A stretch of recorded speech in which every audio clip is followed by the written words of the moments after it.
शूद्र को सेवा करने का कार्य सौंपा गया।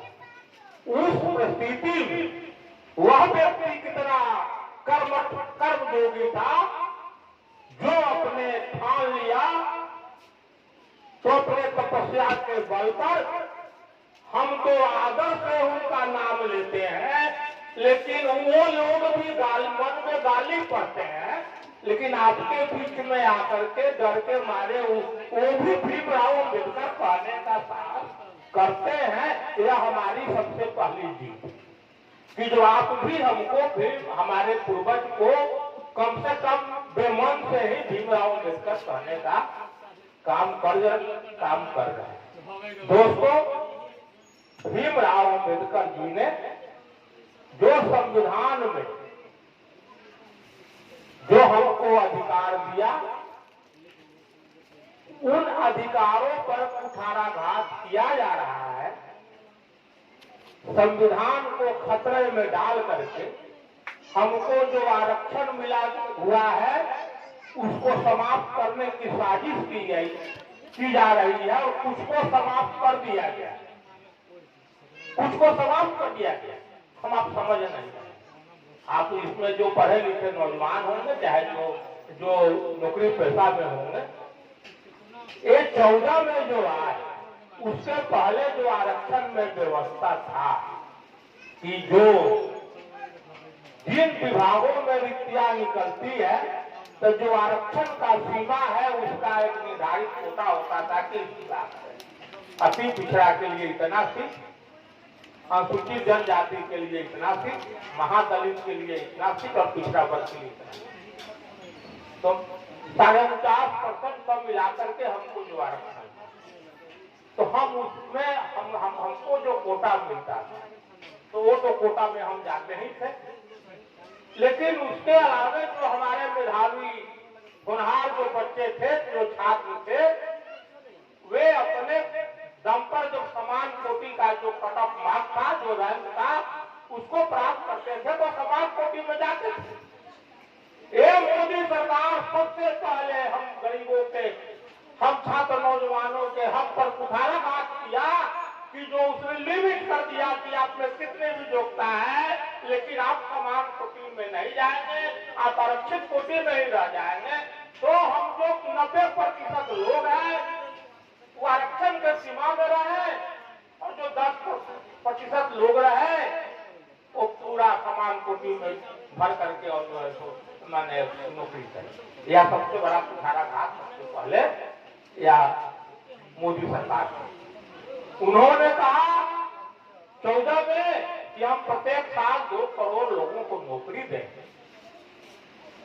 आप लोग यहाँ जो बुद्धिजीवी लोग बैठे हुए हैं, पढ़े लिखे नौजवान पूछते हैं कहा नौकरी मिली? 2 करोड़ नौकरी देने का उन्होंने काम किया। आज तक भी 10वां साल में प्रवेश कर रहे हैं, लेकिन 1 करोड़ नौकरी भी 10 साल में नहीं देते।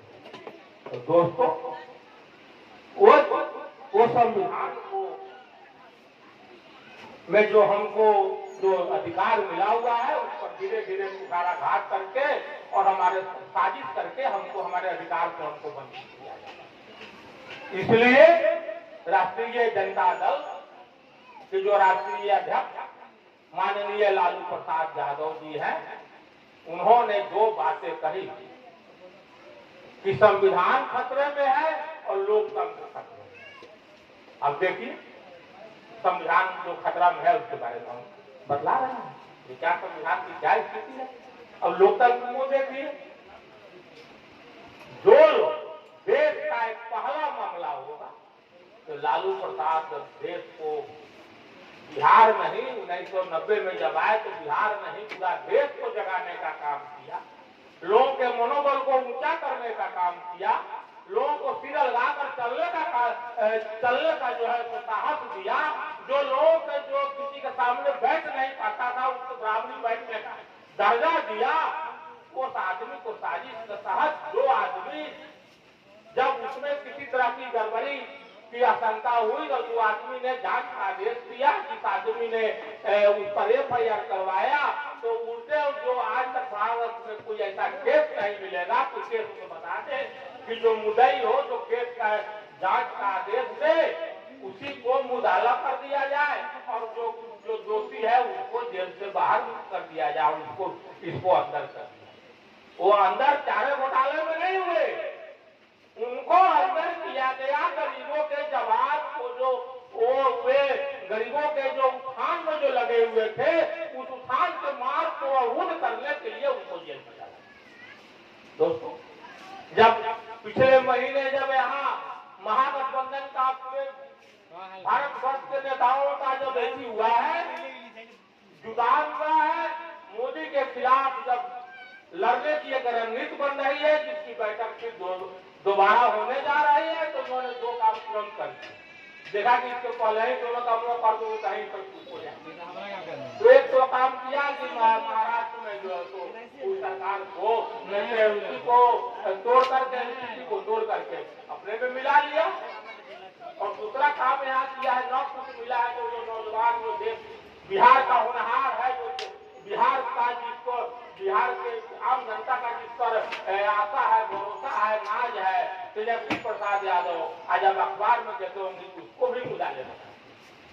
लेकिन उसको मुदाले बना देने से, लालू यादव को जेल में डाल देने से, लालू यादव कोई व्यक्ति का नाम नहीं है, लालू यादव विचारधारा का नाम है।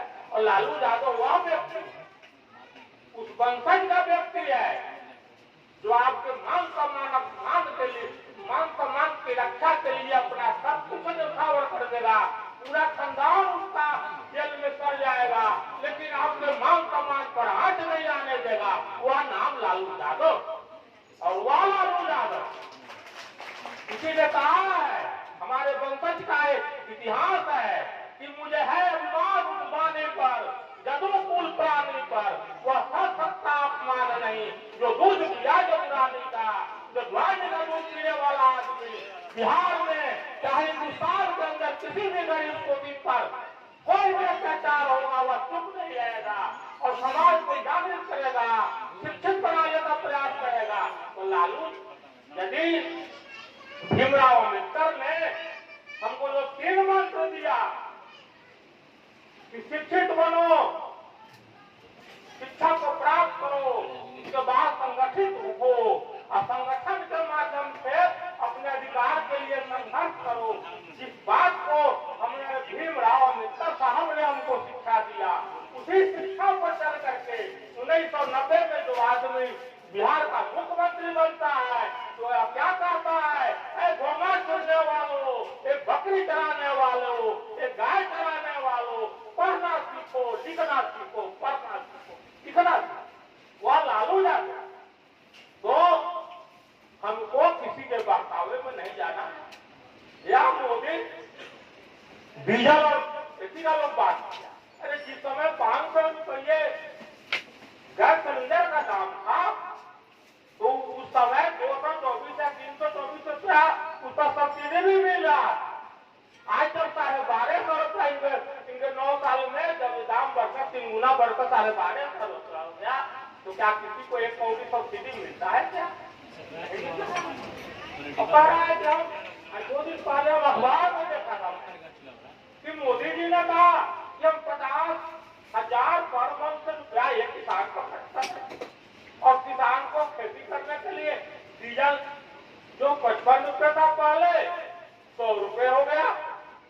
जो यूरिया का दी होता है, तो जब हमको किसानों की आवश्यकता पड़ती है, तो यूरिया जो हमको बाजार से गायब हो जाता है, फिर स्टॉक नहीं देते हो। बिहार में कार्ड मिलता है, इससे विगत महीनों में 1000 रुपए तक लोग यूरिया खरीदने का काम किया। महंगाई किया हुआ में 250 दाम देखो, और खाद बीजों का कीटनाशक का दाम देखो, और कहते हो कि हम समर्थन मूल्य बढ़ा दिया है 100 रुपए। कोई आपका सामान किनने वाला है कोई सामान किनने वाला पैक से किनाएगा? अरे भाई ये तो तंत्र बना हुआ है, यहाँ से ऊपर तक पहुंच जाने का रास्ता बना। आपके सामान को कोई खरीद रहा है? जब आप सामान कोई 5 कुंटल जा रहा है, 10 कुंटल जा रहा है, जो 200 कुंटल 400 कुंटल यदि कोई जा रहा है, वो सामर्थ्य है कि 2 मिनट 4 मिनट 6 मिनट रख करके कहीं बेच सकता है। लेकिन जो हम किसान मजदूर, जो गरीब लोग हैं, उनको आज जाए पर उनको जरूरी है, दवा की जरूरी है,